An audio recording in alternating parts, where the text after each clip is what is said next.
What's up folks, this is Brian aka Bfunkphenomenon coming at you with an interesting note, and this time not addressing what is behind the groove, but actually how to put your behind into the groove. And I mean that in the most literal sense, namely the glute muscles.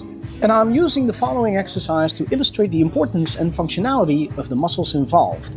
So the exercise is a triple dribble, and then on count number 4 and 5 a side flare of the hip joint, which in more technical terms is an active adduction of the hip joint, while pivoting both skates slightly on the front wheels.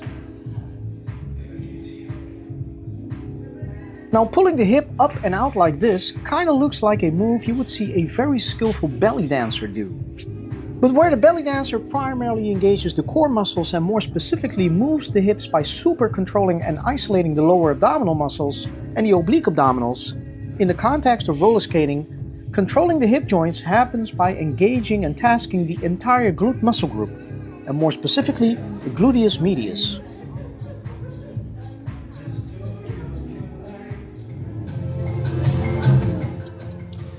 What I often observe, and more than I like to, is a lot of leaning forward and not properly engaging the hip joint and stabilizing the upper body.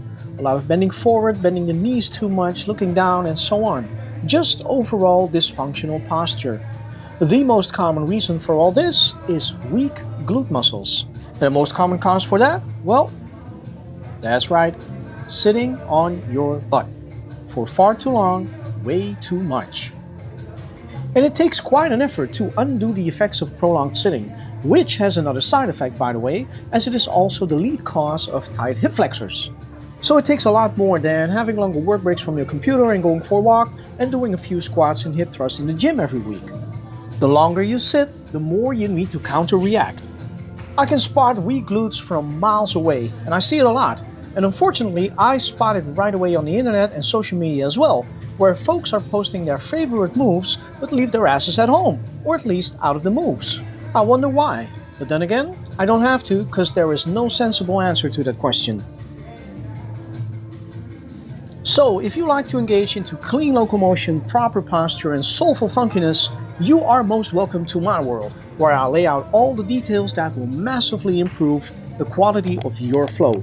See you on the flip side. In the meantime, stay funky, y'all.